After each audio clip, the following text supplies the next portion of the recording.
Hello guys, how are you? Welcome to on our YouTube channel Brahma Krishna institute of knowledge. तो daily current affair में आपका स्वागत है। 29 मार्च 2025 start कर रहे हैं हम आज की पहली स्लाइड से। First slide, free speech is an integral part of healthy society. Supreme court ने कहा कि अगर आपको हेल्दी सोसाइटी यानी कि एक ऐसी सोसाइटी चाहिए जिसमें सभी ठीक हो, यानी कि सभी प्यार से रहे, तो एक फ्री स्पीच एक इंटीग्रल पार्ट होता है उसको करने का। फ्री स्पीच होनी चाहिए। फ्री स्पीच का मतलब क्या रहता है कि हर एक को फ्रीली यानी कि राइट है, हर एक को राइट है बोलने का। फ्रीली स्पीच एक्चुअल में जायज बात बोलने का, सही बात बोलने का हर एक को राइट होता है और ये फंडामेंटल राइट के अंदर आता है। देखिए, फंडामेंटल राइट जो है मैं पहले ही आपको पढ़ा चुका हूं। उस फंडामेंटल राइट में कौन सा फंडामेंटल राइट में आता है? आर्टिकल 19(1) में आता है। ये बिल्कुल ध्यान रखेंगे, article 19 free speech and expression के ऊपर आना स्टार्ट करता है। ऐसा क्यों कहा गया है? ऐसा सुप्रीम कोर्ट ने इसीलिए कहा है कि आजकल जैसे स्टैंड अप कॉमेडियन होते हैं या बहुत से होते हैं, जैसे कोई भी होता है, वो किसी भी तरीके से अपनी बात को रख सकता है, लेकिन वो इतना ज्यादा नहीं रख सकता जिसमें कि अब्यूजिंग हो या कुछ अश्लील भाषा का प्रयोग हो। लेकिन आप ठीक तरीके से अपनी भाषा को रख सकते हैं, गाने के तौर पर या किसी भी अलग तरीके से। इस न्यूज को अगर मैं जोड़ना चाहूं तो मैं इससे भी जोड़ सकता हूं। That is called Madras high court grants Kunal Kamra in time protection from the arrest. अब यहाँ पे कुणाल कामरा जी हैं, ठीक है ना। इन्होंने क्या करा है? इन्होंने जो महाराष्ट्र के जो सीएम हैं एकनाथ शिंदे जी, उनके ऊपर बेसिकली एक कॉमेडियन क्लिप रहा था या उनके ऊपर एक कॉमेडी करी थी जिनके अंदर उन्होंने किस तरीके से अपनी सरकार को बनाया था। तो उसके ऊपर हाई कोर्ट ने ये कहा है कि हाई कोर्ट ने एक तरीके से इन टाइम प्रोटेक्शन दी है कि जब तक कोर्ट नहीं कहते था तब तक कोई भी पुलिस ऑफिसर जा करके इनको अरेस्ट नहीं कर सकता है। इसलिए उन्होंने उसको अरेस्ट से प्रोटेक्शन दी है कि कोई भी अरेस्ट नहीं करेगा। चलिए, यहां से हम एक दो चीज देखना स्टार्ट कर देते हैं। कौन सा? कि भाई महाराष्ट्र का केस क्या था और उन्होंने किस तरीके से चीजें दी थी। देखिए, हम स्टार्ट बात करते हैं 2014 से। 2014 के अंदर बीजेपी की गवर्नमेंट आई, महाराष्ट्र के अंदर पूर्ण बहुमत से आई और उसमें जो देवेंद्र फर्नांडिस है वो वहां पर सीएम बन गए। आगे बात समझ में? तो उसके बाद 2019 का जो चुनाव हुआ था उसके अंदर जो शिवसेना चुनाव जीती, लेकिन बीजेपी और गवर्नमेंट ने भी लड़ा, लेकिन कोई भी सरकार नहीं बन पाई। तो इसके बाद जो गठबंधन की सरकार बनी जिसमें शिवसेना और जो कांग्रेस है उन्होंने मिलजुल कर एक जो सरकार है वो बनानी start he. That is called MVA. MVA मतलब महाविकास अकाडी। हाँ, विकास अकाडी नामक जो है ये एक तरीके से गठबंधन किया और उस गठबंधन में एक्चुअल में शिवसेना जो है वो ज्यादा बहुमत से थी, तो उनका पलड़ा वहां पे भारी रहा और इस वजह से जो शिवसेना के जो उद्धव ठाकरे जी थे वो क्या बन गए? सीएम बन गए। और उसी जो गवर्नमेंट जो थी वो शिवसेना की जो थी उनमें ही एक नाथ जो हमारे पास एकनाथ शिंदे जी हैं, वो ही उनके क्या थे? वो भी उनके मतलब मेंबर थे, उनके एमपीज थे, एमएलएज थे, सॉरी एमपीज थे या एमएलएज थे उनके, ये मेंबर ऑफ द पार्लियामेंट थे। तो उसके अंदर एमएलएज थे उनके। तो उसके अंदर अब क्या हुआ कि भाई शिवसेना के अंदर जो एकनाथ शिंदे जी थे उन्होंने 2022 के अंदर पार्लियामेंट के अंदर नो कॉन्फिडेंस मूवमेंट किया। नो कॉन्फिडेंस मूवमेंट, ये कौन सा मूवमेंट होता है? देखिए, सीएम जो होता है उसको एक्चुअल में प्रूव करना पड़ता है। कहां से? एक्चुअल में फ्लोर टेस्ट नाम की चीज होती है। फ्लोर टेस्ट प्रूव करना पड़ता है कि क्या उसके जितने भी एमएलएज हैं वो उसकी साइड में है या नहीं है, यानी कि उनको कॉन्फिडेंस देना पड़ता है। और एक नो कॉन्फिडेंस होता है, एक नो कॉन्फिडेंस होता है। अगर नो कॉन्फिडेंस होता है तो इसका मतलब उनकी सरकार के उनके ही एमएलएज का उनके ऊपर कॉन्फिडेंस नहीं है, इसी वजह से उनको रिजाइन देना पड़ता है। अगर उनका कॉन्फिडेंस होता है तो वही हमारे पास सीएम बनते हैं। तो हुआ क्या था, सॉरी फॉर हुआ क्या था, एकनाथ शिंदे जी के पास जो थे वो मैक्सिमम एमएलएज चले गए थे और मैक्सिमम एमएलएज ने जो है नो कॉन्फिडेंस मूवमेंट पे गए थे या नो कॉन्फिडेंस रखा था किसके लिए, सीएम उद्धव ठाकरे के लिए। तो इसी वजह से सीएम उद्धव ठाकरे ने 2022 के अंदर क्या दे दिया था, 2022 के अंदर उन्होंने बेसिकली रिजाइन दे दिया था। उस रिजाइन के बाद ही एकनाथ शिंदे जी को ही सीएम बनाया था और जो डिप्टी सीएम है, ठीक है ना, डिप्टी सीएम है, वो किसको बनाया था, वो देवेंद्र फर्नांडिस को बनाया गया था। तो इसी के ऊपर ही इन्होंने एक मजाक, एक comedy, stand up comedy show के अंदर इन्होंने कुछ कहा कि एकनाथ शिंदे जी एक तरफ नहीं रहते हैं या जो भी है कि कंफ्यूजन जैसे भी है वो आप क्लिप जैसे देख सकते हैं कैसे है क्या नहीं है। तो उसी के ऊपर जो शिवसेना वाले थे उन्होंने इसके ऊपर केस किया था, इनके शोज में आके तोड़फोड़ की थी। तो उसी के ऊपर उन्होंने कहा था कि नहीं, मैं नहीं, वैसा नहीं करूंगा, कि मैंने कुछ गलत नहीं किया है मैं। और इसी पे ही कोर्ट ने ये कहा है कि कोई भी किसी भी तरीके से आप किसी भी तरीके से आप किसी चीज का विरोध कर सकते हैं या किसी उस चीज को आप यूज कर सकते हैं एज अ कॉमेडी, लेकिन in a decent way, not in any kind of way. Decent way में आप इस चीज को ले सकते हैं, किसी वे में नहीं ले सकते। तो हाई कोर्ट इसके ऊपर चीजें चल रहा है और उन्होंने अभी प्रोटेक्शन दी है, इन टाइम प्रोटेक्शन दी है किसको, कुणाल कामरा को, जो कि एक स्टैंड अप कॉमेडियन है। आई होप आप इस चीज को समझ पाए होंगे, मैं आपको समझा पाया हूं। तो नेक्स्ट और एक और बात, बिल्कुल ये जो रिमूवल ऑफ सीएम है ये तो मैं बिल्कुल रह ही गया हमारे पास। जो हमारे पास रिमूवल ऑफ सीएम का जो मैंने यहाँ पे बताया है कि नो कॉन्फिडेंस मूवमेंट देना पड़ेगा, ये एक्चुअल में आर्टिकल 164 के अंदर आता है। आर्टिकल 164 के अंदर आता है जिसमें सीएम, आर्टिकल 164 क्या कहता है कि जो भी सीएम है उसको majority of the house prove करना पड़ेगा, कि हाउस की अगर उसके पास मेजोरिटी होगी तभी उसको सीएम बनाया जाएगा, अदरवाइज उसको सीएम नहीं बनाया जाएगा। और उसको बनाए रखने के लिए उसको फ्लोर टेस्ट भी देना पड़ता है कभी भी बीच में भी। और यही हमारे पास एक्चुअली जिस तरीके से इंपीचमेंट ऑफ प्रेसिडेंट होता है इम्पीचमेंट, इसी तरीके से इंपीचमेंट ऑफ सीएम को भी हटाया जा सकता है। चलिए, आई होप आपको समझ में आया होगा। मैं अपनी नेक्स्ट स्लाइड पर जाना स्टार्ट करता हूं, दैट इज कॉल्ड, कल भाई बहुत ज्यादा भूकंप आया है और 7 मैग्नीट्यूड का वन, जिसके अंदर 144 मर गए हैं और अभी तो 730 इंजर्ड है। और अभी तो एक्चुअल में सही बताऊं तो अभी तो कैलकुलेशन चल ही रही होगी, चीजें बनी रही होगी, तो अभी तो चलेगा ही सबको तो जैसे भी है। और ये आया कहाँ, ये आया है म्यांमार के अंदर, और म्यांमार में भी कहाँ पर, जुंटा डिस्ट्रिक्ट के अंदर। और एक और बात बिल्कुल बता दूं, यहाँ पे जो अर्थ क्विक आया है, अर्थ है हमारे पास यहाँ पे जो आया है, ठीक है ना, अर्थक्वेक हमारे पास जो आया है, अर्थक्वेक हमारे पास आया, ये अर्थक्वेक जो होता है, अर्थक्वेक हमारे पास आया है, ये इसको मापते किसमें है, इसको मापते हैं रेक्टर स्केल से। रेक्टर स्केल से मापना स्टार्ट करते हैं और इसको एक्चुअल में मापने का इंस्ट्रूमेंट कौन सा होता है, वो होता है सिस्मोग्राफ। सिस्मोग्राफ एक इंस्ट्रूमेंट होता है और ये स्केल होता है रेक्टर स्केल एमएल। तो स्केल जैसे होता है ना, मीटर को किसमें मापते हैं, जैसे एक स्केल होता है, स्केल को जैसे लेंथ होती है, लेंथ को किसमें मापते हैं, लेंथ को एक्चुअल में किससे मापते हैं, मीटर में मापते हैं। और मापते किससे हैं, स्केल से मापते हैं। स्केल हमारे पास जो होता है जैसे स्केल जिसमें हम मेजरमेंट कुछ भी करना स्टार्ट करते हैं। तो आपको ये तो चीज समझ में आएगी। चलिए, अब अर्थक्वेक आता क्यों है, भूकंप किस तरीके से आते हैं, अर्थक्वेक के ऊपर हम छोटी सी चीज पढ़ना स्टार्ट करेंगे। एक्चुअल में क्विक आते हैं प्लेट टेक्टोनिक्स थ्योरी से। किससे आते हैं, प्लेट टेक्टोनिक्स थ्योरी से। और प्लेट टेक्टोनिक्स क्या होती है, जैसे ये प्लेट बाउंड्रीज है ना, ये होती है, देखिए जब भी हमारे पास ये कॉन्टिनेंट्स होते हैं, जैसे कि अगर मैं बता दूं, ये हमारे पास ये कॉन्टिनेंट्स है, ये यूरोप यूरोप कॉन्टिनेंट्स है, ठीक है ना, और यहाँ पे ये अमेरिका कॉन्टिनेंट्स है, ठीक है ना, ये अफ्रीका कॉन्टिनेंट्स है। तो ये जो हमारे पास कॉन्टिनेंट्स होते हैं, ये कॉन्टिनेंट्स की जो नीचे है ना, वो हमारे पास एक्चुअल में क्रस्ट होती है, प्लेट्स होती है उसके अंदर।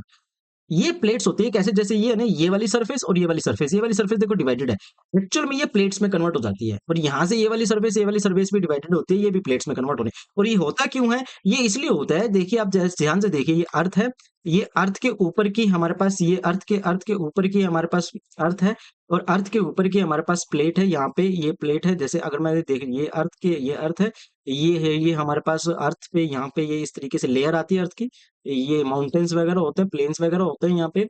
और इसके यहाँ पर पानी होता है, यहाँ पे ये दिस ये हमारे पास क्या होता है, वाटर होना स्टार्ट होता है यहाँ पे, ये सारा का सारा वाटर है हमारे पास, ये वाटर होना स्टार्ट होता है यहाँ पे। ये कुछ जमीन के अंदर होते हैं, कुछ बाहर होते हैं, ये चीज। और इसके अंदर ना यहाँ पे मेंटल होता है, ये बिल्कुल तो कोर होता है, बिल्कुल कोर होता है, ठीक है ना। और यहाँ पर ना लावा होता है यहाँ पे, और लावा जो होता है वो मूव करता है, क्योंकि ये अर्थ है, अर्थ भी क्या करती है, रोटेट करती है, और अर्थ भी रोटेट करती है तो लावा भी क्या करता है, मूव करता है। जब ये लावा मूव करता है तो उसकी एक सरफेस के ऊपर, जैसे कि अगर मैं कैसे बात बताऊं, जैसे यहाँ पे ये नहीं है, जैसे ये फ्लो कर रहा है, यहाँ पे ये फ्लो कर रहा है, तो ये फ्लो कर रहा है तो ये इसको भी लेके जाएगा, और ये यहाँ पे फ्लो कर रहा है तो ये इसको भी लेके जाएगा। तो इसकी वजह से ये सरफेस भी क्या करती है, मूव करती है, ये दोनों एक दूसरे, और जब सरफेस एक दूसरे पर मूव करती है तो एक के ऊपर एक सरफेस मूव करना स्टार्ट करती है, और वो किसी भी तरह की मूवमेंट हो सकती है। तो इसी वजह से ये देख रहे हैं आप, ये डाइवर्जिंग मूवमेंट होगी, ये कन्वर्जिंग मूवमेंट होगी, ये ठीक है ना, ये ट्रांसफॉर्मर, ये जो साइड मूवमेंट्स होते हैं, ये वाली मूवमेंट्स होगी। इसकी वजह से एक सरफेस जो होती है वो दूसरी सरफेस के ऊपर क्या करती है, फ्रिक्ट करती है, और फ्रिक्ट करने की वजह से अर्थ आने स्टार्ट होते हैं, फ्रिक्शन होना स्टार्ट होता है। तो आई होप आप प्लेट टेक्टोनिक को थ्योरी को आप समझे होंगे कि क्या होता है। एक्चुअली में प्लेट टेक्टोनिक थ्योरी का मतलब यही होता है कि भाई जो मूवमेंट ऑफ अर्थ क्रस्ट होती है, अपर अर्थ क्रस्ट होती है, movement of upper earth crust as an comparatively to other earth crust, तो जो उसका फ्रिक्शन होता है उसमें उसमें ही प्लेट टेक्टोनिक थ्योरी से कहना स्टार्ट करते हैं। अब ये आया क्यों है, ये आया क्या है, ये आया है म्यांमार के अंदर आना स्टार्ट हुआ है, ठीक है ना। और म्यांमार के अंदर क्यों, यहाँ पे ये इसका एपिसेंटर रहा है, और एपिसेंटर भी कौन सा रहा है, एपिसेंटर भी हमारे पास रहा है जुन्टा। अब ये क्यों हुआ, ध्यान से देखिए, देखिए प्लेट्स होती है हमारे पास। अब हमारे पास प्लेट्स कौन सी होती है, अगर मैं प्लेट टेक्टोनिक्स की बात करूं तो हमारे पास जो प्लेट्स होती हैं अर्थ के नीचे, वो हमारे पास तीन तरह की होती है। एक तो होती है हमारे पास मेजर, एक कौन सी होती है, मेजर, एक होती है माइनर, कौन सी होती है, एक माइनर, और एक होती है माइक्रो, एक होती है माइक्रो। अब मेजर जो होती है वो तो 7 है हमारे पास, और माइनर जो है वो 15 है हमारे पास, और माइक्रो न वो तो बहुत ज्यादा हमारे पास। अब देख रहे हो आप कि पूरा कॉन्टिनेंट, अब नीचे देखो, ये पूरा कॉन्टिनेंट बटा हुआ है, देखो यहाँ से ये बिल्कुल जमीन के नीचे से ये एक प्लेट है हमारे पास, ये हमारे पास एक प्लेट है, that is called Pacific plate. ये हमारे पास एक प्लेट, पैसिफिक प्लेट। ये यहाँ से ये हमारे पास दूसरी प्लेट जानी स्टार्ट हो जाती है, ये हमारे पास दूसरी plate, that is called north American plate. उसके बाद ये हमारे पास नीचे जानी स्टार्ट हो जाती है, that is called south American plate. ये हमारे पास ये वाली प्लेट जानी स्टार्ट हो जाती है, that is called African plate. ये प्लेट नहीं है बेटा, एक बात ध्यान से सुनना, कि यहाँ की जमीन और यहाँ की जमीन, दोनों की जमीन आपस में एक दूसरे के साथ जुड़ी हुई है, आपस में एक दूसरे के साथ चीजें ये हो रखी है, क्योंकि ऑब्वियसली बात है, अर्थ बनी कैसे थी, अर्थ इसी तरीके से बनी थी। मैं आपको बिल्कुल बता दूं, अर्थ जो है बिग बैंग थ्योरी के हिसाब से क्या माना जाता है, बिग बैंग थ्योरी के हिसाब से माना जाता है कि पहले अर्थ जो था एक आग का गोला था, एक आग का गोला था, और आग का गोला एक्चुअल में रोटेट कर रहा था ऐसे करके, ये आग का गोला ऐसे करके round round round round round round round round में ऐसे घूम रहा था, और इसके आसपास थे डस्ट पार्टिकल, और डस्ट पार्टिकल भी निकल रहे थे, और पार्टिकल जो थे वो सारे के सारे निकल रहे थे आयरन हो गए। डस्ट पार्टिकल भी क्यों कहता हूं मैं, एटम की बात कहता हूं उनको। और ये डस्ट पार्टिकल इसके ऊपर आ रहे थे, और जैसे जैसे ऐसे ऐसे ऐसे ऐसे घूम रहा था तो डस्ट पार्टिकल इसके ऊपर चिपक रहे थे। जैसे जैसे चिपक रहे थे तो चिपकने के बाद पहले तो वो मैग्मा लावा हुआ, फिर बीच में आना स्टार्ट हुआ, फिर ये एक अर्थ क्रस्ट होनी स्टार्ट बन गई है। तो इसी वजह से जब वो बनी तो उनके बीच में कुछ दरारें आनी स्टार्ट हो गई थी, यानी कि ये वाली सरफेस, ये वाली सरफेस, ये वाली सरफेस, हर एक सरफेस अलग आनी स्टार्ट हो गई थी। इसी वजह से यहाँ पर ना बेसिकली प्लेट्स बननी स्टार्ट हो गई। अफ्रीकन प्लेट हमारे पास आ गई, जो यहाँ पर अगर मैं यहाँ पे बात करूँ तो ये यूरोपियन प्लेट हो जाती है, और यहाँ पे बात करूँ ऑस्ट्रेलियन प्लेट हो जाती है। तो अगर मैं देखूं 1 2 3 4 5, और यहाँ पे कौन सी आ जाती है, 6, और भी हमारे पास आ जाते हैं 6, जैसे कि इंडियन प्लेट है हमारे पास, कौन सी हो जाती है, 7। ये हमारे पास मेजर प्लेट्स होती है, और उन्हीं मेजर प्लेट्स के अंदर जो एक इंडियन प्लेट्स होती है हमारे पास, कौन सी प्लेट होती है, इंडियन प्लेट है हमारे पास, और एक यूरेशियन प्लेट है। इंडियन प्लेट और यूरेशियन प्लेट, देखो मैं आपको ध्यान से दिखाता हूँ, अगर मैं इसको हटाऊं, अगर मैं इसको हटाता हूँ, आपको पता चलेगा बिल्कुल ध्यान से कि कहाँ पर कौन-कौन सी प्लेटें हैं यहाँ पे। यहाँ पे देखिए आप, ये यहाँ पर, ये यहाँ म्यांमार है, ये यहाँ म्यांमार है, ठीक है? यहाँ पर म्यांमार है, और ये इंडियन प्लेट आ रही है। बाकी बात समझ में? और यहीं से ही एक यूरेशियन प्लेट आ रही है। तो ये इंडियन प्लेट और यूरेशियन प्लेट आपस में क्या हो रही है? मर्ज हो रही है। जब इंडियन प्लेट और यूरेशियन प्लेट आपस में मर्ज होती है, तो इसी में ही एक और प्लेट आती है, बुर्मा प्लेट, जो कि माइनर प्लेट होती है, जो कि प्लेट के अंदर से ही प्लेट निकलती हैं। तो जो बुर्मा प्लेट होते हैं, यही आपस में क्या हुई है? एडजस्टेड हुई है। जैसे अगर मैं यहाँ पे बात कर दूं, तो यहाँ पर एडजस्टेड हुई है, इसी वजह से यहाँ पर क्या होता है, एक्चुअल में ना इस एरिया को अगर मैं बात करूँ, जैसे जैसे देखो यहाँ से जापान भी जा रहा है, ये जा रहा है, ring, I think ring of fire भी कहते हैं इसको, थोड़ा सा ध्यान नहीं है इसको, बट आप सर्च करके कमेंट में जरूर बताना कि इसको क्या कहते हैं। इस प्लेट्स का एक नाम भी होता है जहाँ पे सबसे ज्यादा अर्थक्वेक आते हैं, जापान हो गया, म्यांमार हो गया, एंड ये हो गया। अर्थक्वेक आता है क्यों है? प्लेट टेक्टोनिक थ्योरी की वजह से आता है। अर्थक्वेक को मापने वाला इंस्ट्रूमेंट कौन सा होता है? सिस्मोग्राफर होता है। और किस स्केल में, रिक्टर स्केल के अंदर इसको मापा जाता है। और कितनी प्लेट्स होती है हमारे पास? 3 तरह की प्लेट्स होती है, मेजर प्लेट्स होती है, माइनर प्लेट्स होती है, माइक्रो प्लेट्स होती है। मेजर प्लेट 7 होती है हमारे पास, और माइनर प्लेट्स 15 होती है। बर्मा जो होती है उसके अंदर बुरमा जो है वो एक इंडियन प्लेट्स की ही माइनर प्लेट्स आती है, जो कि मेजर प्लेट से ही निकलनी स्टार्ट करती है, और माइनर प्लेट से और जितनी प्लेट्स निकलती है वो माइक्रोन प्लेट्स होती हैं। एक्चुअली में मेजर प्लेट जो होती है वो अर्थ के बिल्कुल डीप तक जाती है, जैसे यहाँ पे देख रहे हैं ना, जैसे अगर मैं बात करूं यहाँ पर, ये बिल्कुल डीप तक जाती है जो मेजर प्लेट्स होती है। जो माइनर प्लेट्स होती है वो थोड़ी सी ऊपर तक जाती है, और जो बिल्कुल माइक्रोन प्लेट्स होती है वो अपर सरफेस में दरारों की तरह ही यूज होती है। आई होप मैं आपको समझा पा रहा हूँ कि ये क्या होती है, प्लेट टेक्टोनिक्स थ्योरी क्या होती है, और किस तरीके से चीजें हमें या हो रही है, यहाँ पर चीजें किस तरीके से हो रही है। चलिए नेक्स्ट स्लाइड पे हम अपना जाना स्टार्ट करते हैं। दैट इज कॉल्ड धनखड़, जो कि हमारे पास, जो कि हमारे वाइस प्रेसिडेंट हैं, leaves meeting as MPs seeks debate on EPIC issue. EPIC issue क्या है, मैंने इस न्यूज को केवल और केवल ईपीआईसी की वजह से ही किया है। एक्चुअल में ईपीआईसी हमारे पास है क्या, ईपीआईसी हमारे पास है electro electronic photo identity card, that is called electronic photo identity card. अब आगे हो क्या रहा है, पार्लियामेंट किस चीज के ऊपर काम कर रही है, एक चीज के ईपीआईसी कार्ड के ऊपर काम कर रही है। ईपीआईसी कार्ड होगा क्या हमारे पास, एक एक्चुअल में एक डिजिटल कार्ड आपके पास आ जाएगा, और वही आपका क्या होगा, वोटर कार्ड होगा। वही हमारे पास क्या होगा, वोटर कार्ड होगा। एक्चुअल में वोटर आईडी कार्ड को किस में कन्वर्ट किया जा रहा है, डिजिटल आईडी कार्ड में ही किया जा रहा है। और अपोजिशन लैक्स डेकोरम्स, तो डेकोरम जो मर्यादा है वो उसको भंग कर रही थी अपोजिशन। इसी वजह से धनखड़ साहब जी क्या करा, उन्होंने लीव किया उनको और मीटिंग को छोड़कर चले गए हैं। अब देखिए यहाँ पे ईपीआईसी कार्ड क्यों आ रहा है। ईपीआईसी कार्ड इसलिए आ रहा है, ईपीआईसी कार्ड इसलिए आ रहा है, ये कहा जा रहा है कि भाई बहुत से लोग ऐसे हैं जिनके पास डुप्लीकेट वोटर आईडी कार्ड, हमें पता ही नहीं चलता ये सही है या ये सही है। और बहुत से लोग ऐसे हैं जो एक आईडी कार्ड है उसके ऊपर कोई फोटो है, फोटो हटा करके दूसरे आईडी कार्ड पर अपनी फोटो लगाई। बहुत से क्रिमिनल ऐसे इलेक्शंस के अंदर उन आईडी कार्ड्स को भी क्या करते हैं, यूज करना स्टार्ट करते हैं। बेसिकली क्या होगा, जब भी इलेक्ट्रॉनिक्स कार्ड आ जाएगा तो उससे हमारे पास ट्रांसपेरेंसी आ जाएगी, हमें डाटा हैंडलिंग कैपेबिलिटी अच्छी हो जाएगी, और कुछ भी कार्ड गुम होने की और कुछ भी चीजों की हमारे पास प्रॉब्लम नहीं रहेगी। लेकिन इससे एक और चीज का खतरा है कि अगर हमारी डिजिटलाइजेशन या सॉफ्टवेयर या हमारी ये जो साइबर सिक्योरिटी है वो स्ट्रांग ना हुई, तो एक झटके के अंदर ही, जैसे हम हैक करके चीजें करते हैं, तो डाटा हमारे पास लॉस हो सकता है। इसीलिए ये भी कहा गया है कि पहले भी बहुत ज्यादा डिबेट हुई है इस बात में कि जो डिजिटल वर्ल्ड है और जो नॉर्मल जो जो हमारे पास, जैसे कि अगर मैं बात करूं नॉन डिजिटल वर्ल्ड होता है, दोनों में क्या अंतर होता है, यही है कि डिजिटल वर्ल्ड के अंदर प्रिवेसी है, ट्रांसपेरेंसी है, लेकिन अगर किसी ने हैक कर लिया या कुछ भी कर लिया तो 2 मिनट के अंदर सारा का सारा डाटा क्रैश हो सकता है, खत्म हो सकता है, चीजें हो सकती है। लेकिन अगर हम जो दूसरे नॉन डिजिटल की बात करें तो फिजिकली उसको आगे चुराना पड़ेगा, फिजिकली चेंज करने पड़ेंगे, जो कि इंस्टेंटली पॉसिबल नहीं होते हैं। तो हमें इस बात पे तो ध्यान रखना पड़ेगा कि क्या है क्या नहीं है, किस तरीके से चीजें। तो मैंने इस न्यूज को आपको दिया था ईपीआईसी इशू को देखते हुए। ईपीआईसी हमारे पास इलेक्ट्रॉनिक फोटो आइडेंटिटी कार्ड है, जो कि वोटर आधार कार्ड को चेंज करके गया है। अब ये कह रहे हैं कि 1 in 5 parents in India faces parenting challenges, CBSE survey. CBSE ने सर्वे किया है और सर्वे करके उन्होंने ये पाया है कि हर 5 में से एक माँ बाप जो है वो पेरेंटिंग को चैलेंजिंग हो रही है उनके लिए पेरेंटिंग। यानी कि उनके लिए बेसिकली क्या हो रहा है कि उनके लिए पेरेंटिंग पेरेंटिंग मतलब बच्चे को किस तरीके से सिखाया जाए, बच्चे को किस तरीके से आगे बढ़ाया जाए, किस तरीके से उसमें बदलाव लाया जाए या उसको पढ़ाई का ध्यान किया जाए।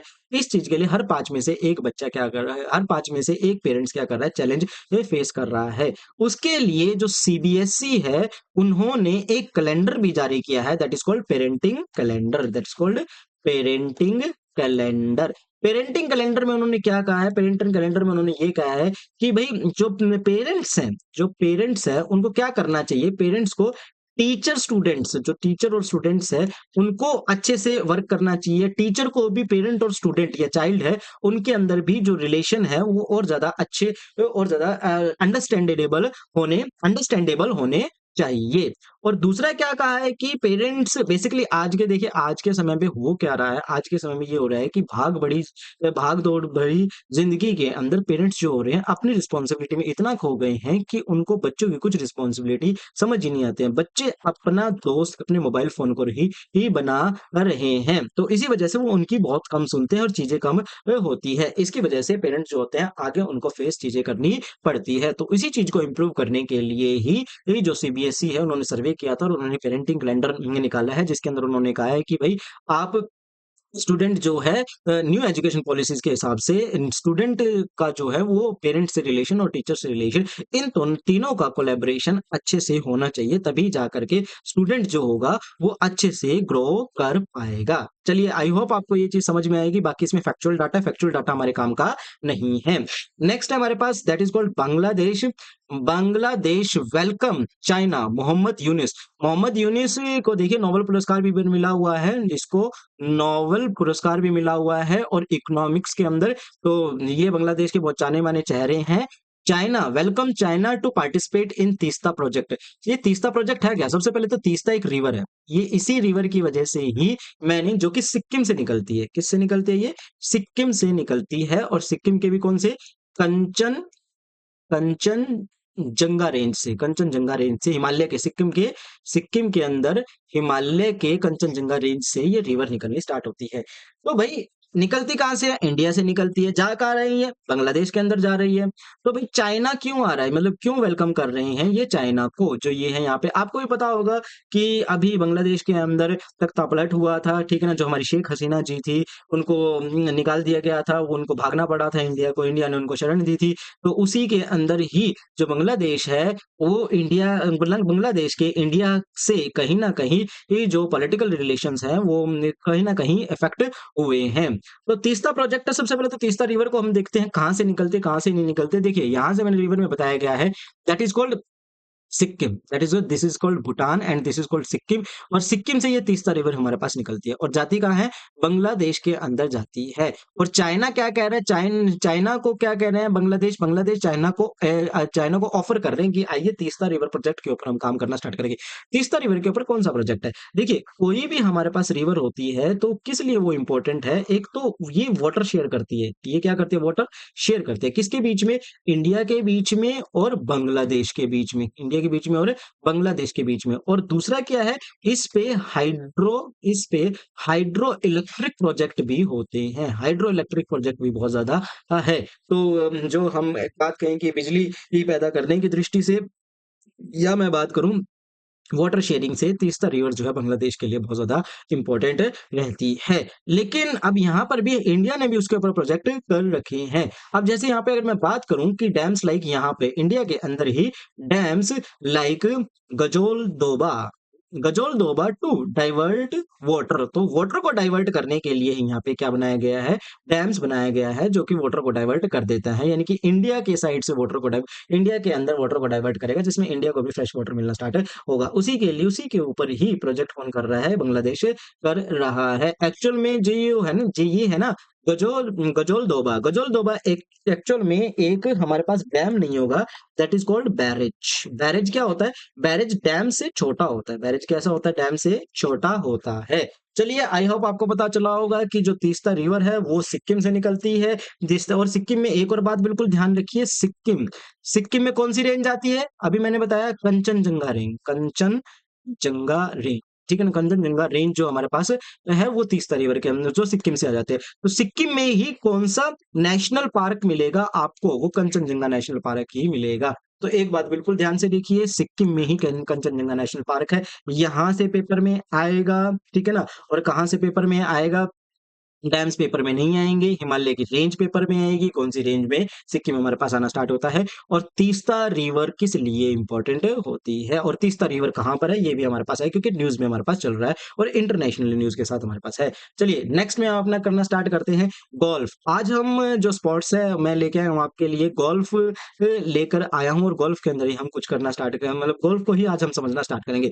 Golf greater mastering the measures. सबसे पहले तो गोल्फ ओलंपिक का हिस्सा होता नहीं है, ओलंपिक के अंदर गोल्फ में नहीं खेले जाते हैं और कोई गोल्ड मेडल कोई कुछ नहीं होता है। और जो ये स्टिक यूज होती है इसका नाम होता है क्लब। क्या नाम होता है? क्लब। और इसमें एक्चुअल में होल्स के अंदर ही बॉल डाली जाती है और एक स्टैंडर्ड टूर्नामेंट के अंदर मोस्टली 18 होल्स होते हैं। Golf major sections being next month with the Masters April 10 to 13 and PGA Championships, the US Open and the Open set to contest over 15-week periods as an appetitive. I'm sorry. Appetitive. Whether we look at the man with the most title at these prestigious events. तो चलिए सबसे पहले तो मैं इसके अंदर इसको क्यों ले गया हूँ, मैंने आपको ये तो बता दिया कि स्टिक का क्या नाम होता है, क्लब होता है और होल्स के अंदर वो डालने पड़ते हैं। और जो स्टार्टिंग पॉइंट होता है, जो स्टार्टिंग पॉइंट होता है यानी कि जहां से उनको स्टार्ट करना पड़ता है। देखिए एक टी जैसे शेप का होता है, एक टी।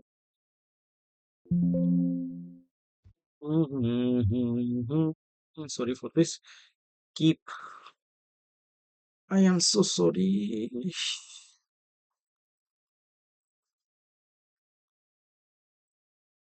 चलिए यहाँ पे थे हम, ठीक है ना। जो ये चल क्यों नहीं रहा?